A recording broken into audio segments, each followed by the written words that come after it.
Yangi Qo'rg'onning yaxshi lokatsiyasida joylashgan 6 sotixdan oshiqroq bo'lgan yo'l yuzida joylashgan hovlimiz sotuvga qo'yildi.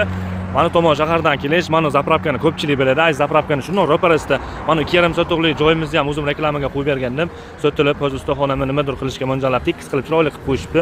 Buni yonida 18 metrga 36 metrlik bo'lgan obshi 6 sotiqdan oshiqroq bo'lgan hovlimiz sotuvga qo'yildi. Yo'lni bo'yidagi hovlidan faqat yaxshi daromad olish mumkin. Yangi Qo'rg'onlik tanishlarga shu videoni jo'natib berachini kuzatib qo'yinglar.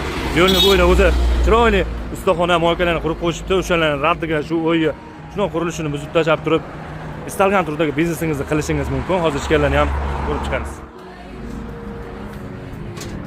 Uyimizga kirganimizda chiroyli narsani qurib qo'yilibdi. Eski stilda 6 ta 7 ta xona uylar bor ekan. Remontlar o'rta holatda yashasa ham bo'ladi. Ichki tashqi uy qurilgan ekan. Xonalarning ichiga kirmadim. Xonalar remontlari yaxshi holatda turibdi. Xona jihozlarini chiqib ketishar ekan. Uyimizning orqa tomoni.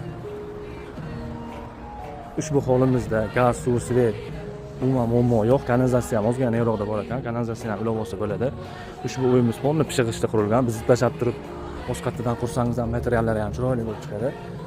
Aytib o'tganimda mana bu yo'lini ham 2 sotiqni 2,5 ming dollarga sotilgan. Buni ham shuni raddida chiroyli qilib ozgina zaska bilan to'lg'izib ustaxona yoki istalgan turdagi biznesingizni qilsangiz bo'ladi. Ushbu hovlimizda hujjatlar 100% joyida. Egalarning raqamlarini videoda yozib qoldiraman, telefon qilinglar. Narxini 72 ming dollar deyilibdi. Namangan uylar nomlarisini chiroyli narxlarda qilib beriladi. Bu joyda, bu lokatsiyada bunaqa narxda topilmaydi. Aytib o'tganimda bu hovlida gaz, suv, svetdan umuman muammo yo'q.